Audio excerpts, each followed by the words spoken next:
하이스톰입니다. 기어이 K-팝 데몬헌터스가 미국 극장까지 점령하였습니다. 주말 박스오피스 1위를 찍어버린 K-팝 데몬헌터스인데요. 이에 미국을 대표하는 매체들인 CNBC와 CNN도 박스오피스 1위라는 예상치 못한 쾌거를 올린 K-팝 데몬헌터스에 대한 놀라운 반응들을 빠르게 전하고 있었습니다. CNN은 1000개 이상의 상영관을 매진시킨 K-팝 데몬헌터스가 지난 주말 동안 1,800만 달러의 수익을 달성하였다고 전했는데요. 미국의 영화산업 전문 분석 및 예측 서비스를 제공하는 박스오피스 티어리의 분석 책임자 숀 로빈스는 이 상황을 이렇게 분석했습니다. 지난 몇 주 동안 이 영화의 엄청난 인기에 사람들은 모두 깜짝 놀랐다. 하지만 업계 관계자 모두를 놀라게 한 부분이자 이 영화의 더욱 놀라운 점은 이 영화를 이미 본 사람들이 영화를 또 보러 영화관으로 나선다는 사실이었다. 또한 영국 매체 데일리 메일도 K-팝 데몬헌터스의 팬들이 극장에서 눈물 어린 합창을 하며 대혼란을 일으켰다면서 이 영화는 아이들부터 어른들에 이르기까지 모든 관객들이 박수를 치고 응원을 하게 만드는 마법 같은 장면을 연출하였다고 전했는데요. 심지어 뉴욕타임스는 지금 K-팝 팬들이 악령들을 쫓아내고 있다면서 극장에 찾아온 아이들 중에는 이 영화를 이미 수백 번 본 뒤 부모님들까지 영화 속 노래들을 다 외우게 만든 아이들도 있었다고 이야기했습니다. 그래서 이번 싱어롱 이벤트를 통해 이 아이들과 그들의 부모들은 모두가 헌트릭스가 되어 K-팝 노래로 데몬들을 쫓아내고 있다는 것이었는데요. 게다가 뉴욕타임스는 또 다른 기사를 통해서도 음악으로 어둠을 몰아낸다는 한국 문화를 담은 이 이색적인 영화가 아이들은 물론 부모들까지 설득하고 있다면서 이 현상은 한국의 문화 수출이 얼마나 크게 성장했는지를 보여준다고 평가했습니다.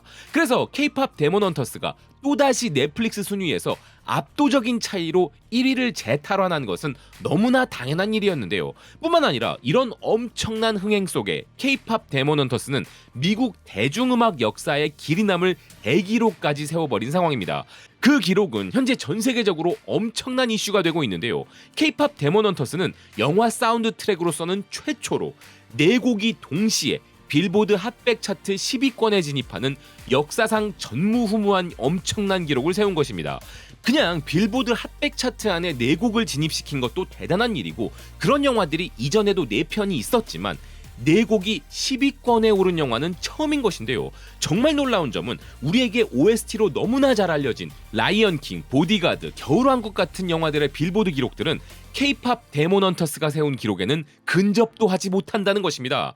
라이언킹의 경우 가장 인기가 높았던 Can You Feel the Love Tonight의 빌보드 핫백 차트 최고 순위가 고작 4위였으니 말다한 것인데요. 그리고 보디가드의 경우에도 I Will Always Love You가 핫백 차트 1위에 오르고 수록곡 3곡이 동시에 11위권에 진입했지만 K-팝 데몬헌터스는 4곡이 10위권 안에 올랐으니 K-팝의 명성은 이제 그 엄청난 휘트니 휴스턴의 명성도 누른 것이죠. 더 놀라운 것은 K-팝 데몬헌터스의 신기록은 여기서 멈춘 게 아니라는 점인데요.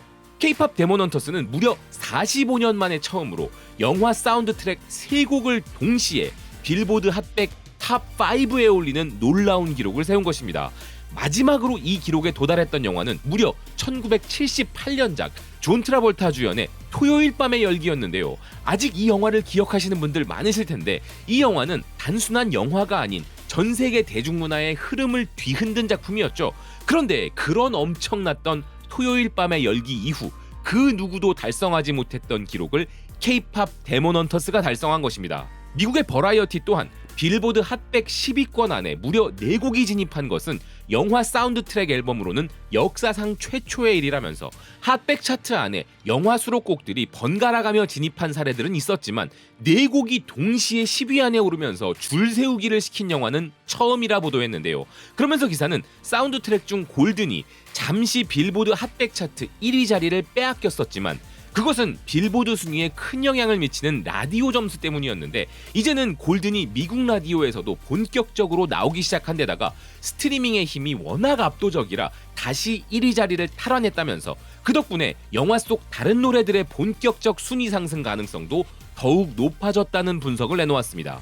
그리고 영국에서도 골든은 3주째 1위인데 이것은 K-팝 곡으로서는 최장기간 1위라는 새로운 기록인데요. 그런데 영국의 오피셜 싱글 차트에서 K-팝 노래가 1위를 차지한 것조차도 전 세계적인 히트곡 강남스타일 이후 처음이란 것이었습니다. 지금의 이런 현상들 진짜 놀랍지 않으십니까?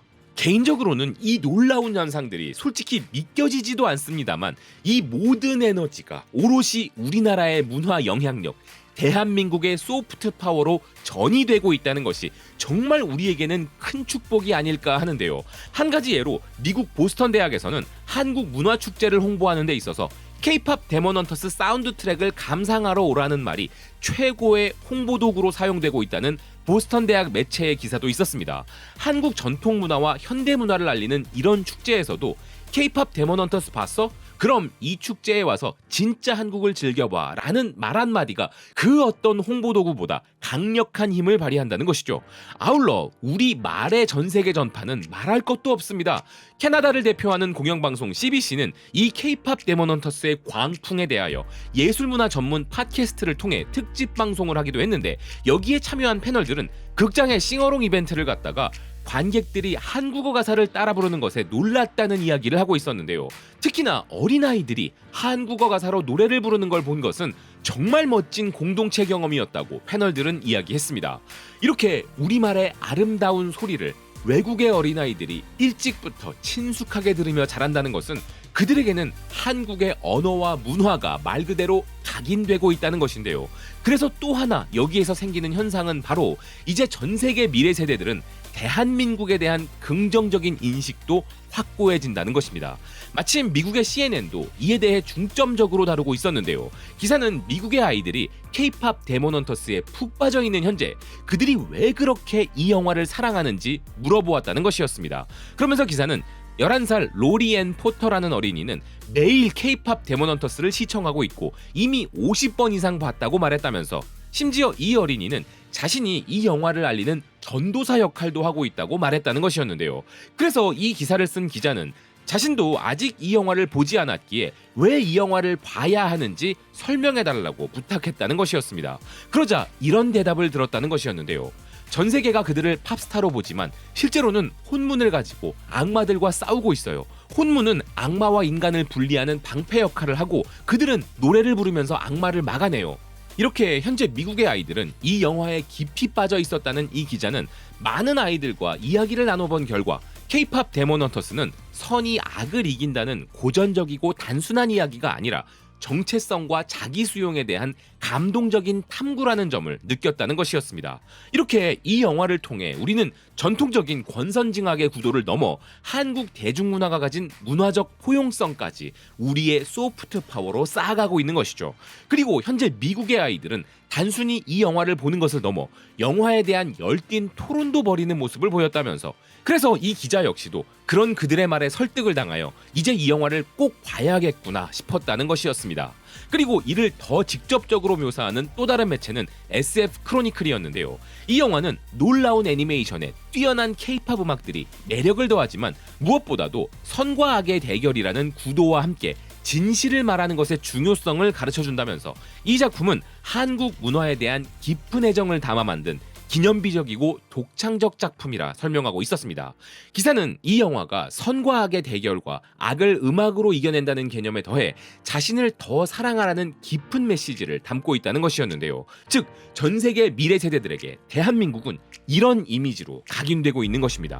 이렇게 한 국가에 대한 긍정적 이미지를 자발적으로 받아들이게 만드는 것은 그 어떤 국가 정책적 사업이나 막대한 투자로도 불가능한 일이죠.